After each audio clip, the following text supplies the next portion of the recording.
Good morning students.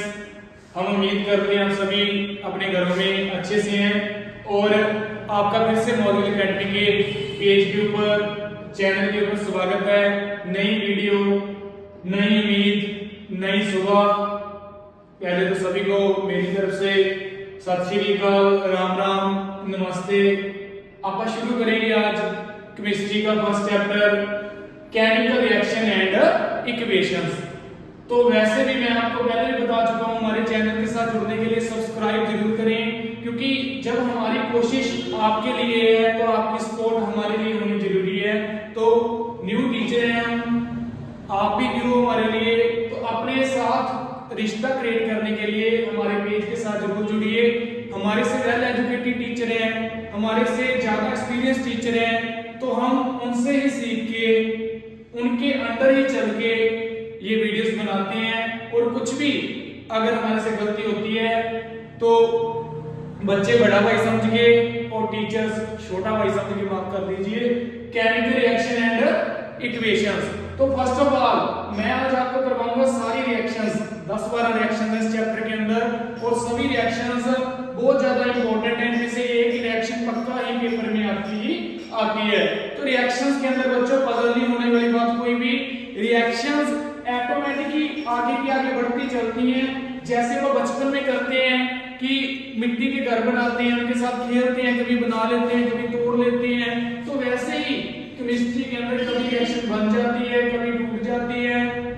तो ऐसे first reaction है कॉम्बिनेशन रिएक्शन। तो कॉम्बिनेशन रिएक्शन का मतलब है दोस्तों कि दो चीजों को कंबाइन करके एक चीज बनाना, मतलब कि दो सब्सटेंस को मिलाओ और एक को बनाओ।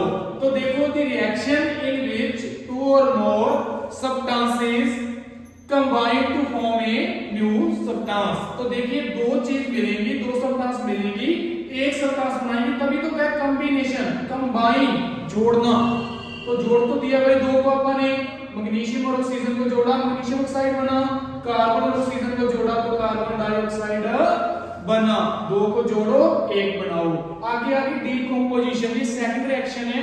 इसके अंदर सिंगल सब्सटेंस को तोड़ो, उससे दो बनाओ। पहले में तो दो को जोड़ा और एक बनी, अब दूसरे में एक को तोड़ो और दो बनाओ, या दो से ज्यादा बनाओ। तो ऐसी दी reaction in which single substance decompose into two और मोर सब्सटेंसेस। तो देखिए अब CaCO3 है, कैल्शियम कार्बोनेट है, इसे हीट कीजिए तो ये कैल्शियम ऑक्साइड और कार्बन डाइऑक्साइड में टूट जाएगा। तो सिंगल सब्सटेंस थी, दो सब्सटेंस बनी है इससे।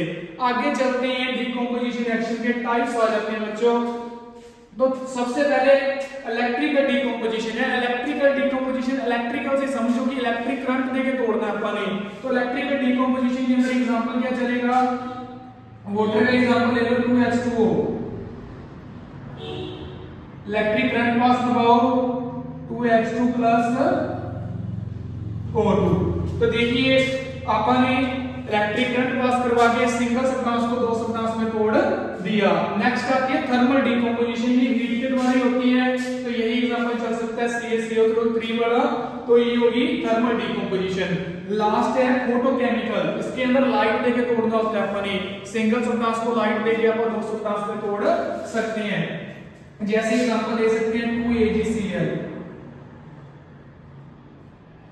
इसे लाइट दो, ये 2Ag प्लस Cl2 में टूट जाएगा। तो देखो भाई ये रिएक्शन स्टेप बाय स्टेप मैंने करवाई है। डीकंपोजिशन के तीन टाइप होते हैं, इलेक्ट्रिकल, थर्मल और फोटोकेमिकल। इलेक्ट्रिकल में तो लिख सकते हो जो डीकंपोजिशन होती है इलेक्ट्रिक करंट से, और थर्मल में लिख सकते हो जो डीकंपोजिशन होती है हीट से, और फोटोकेमिकल में लिख सकते हो जो डीकंपोजिशन होती है लाइट से। फॉर एग्जांपल मैंने लिख दी है, तो ये अपनी कॉम्बिनेशन और डीकंपोजिशन रिएक्शन। हाँ तो स्टूडेंट्स अब नेक्स्ट रिएक्शन की ओर बढ़ते हैं। जैसे मैंने आपको कॉम्बिनेशन और डीकंपोजिशन करवाई है, वैसे ही डिस्प्लेसमेंट और डबल डिस्प्लेसमेंट इकट्ठी आ जाएंगी, क्योंकि डिस्प्लेसमेंट से समझ सकते हो आप कि जो ज्यादा रिएक्टिव अपन कह सकते हैं एलिमेंट होता है, वो लेस रिएक्टिव एलिमेंट को उसके कंपाउंड से क्या कर देता है, डिस्प्लेस कर देता है। तो ज्यादा रिएक्टिव और लेस रिएक्टिव को कैसे पता लगता है, तो वो एक अपनी सीरीज आ जाती है। क्या आ जाती है बच्चे नोट कर सकते हैं, काशी नाथ का माली आलू जरा फीके पकाता है, कौन है आगे आओ। तो देखिए बच्चों, तो अपन ये लिखे हैं, सीरियल वाइज लिखे हैं कि कौन सा ज्यादा रिएक्टिव है और कौन सा लेस रिएक्टिव है। तो काशीनाथ का माली आलू जरा फीके पकाता है, कौन है आगे आओ।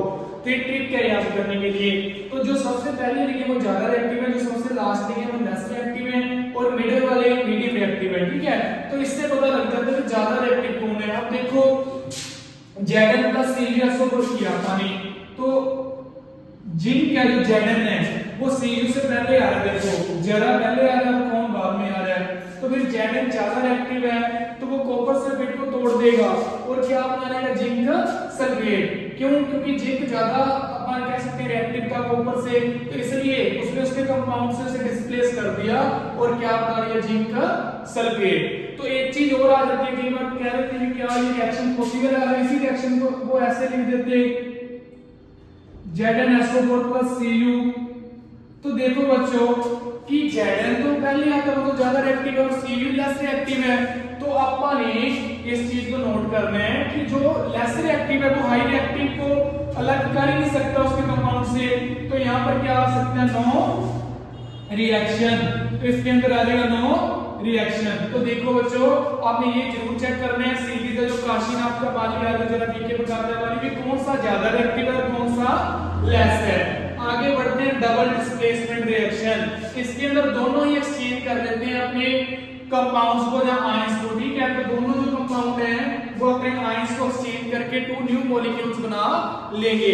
तो कैसे, सोडियम क्लोराइड का सिल्वर नाइट्रेट का, इसने अपना NO3 दे दिया Na को और Cl किसके साथ चला गया, Ag के साथ। तो दोनों ने आपस में क्या कर लिया, एक्सचेंज कर लिया आयंस और 2 न्यू मॉलिक्यूल्स बना लिए, एक तो सिल्वर नाइट्रेट का और सॉरी एक तो सोडियम नाइट्रेट का और एक सिल्वर क्लोराइड का। तो आगे बढ़ते हैं अपन ऑक्सीडेशन रिएक्शन।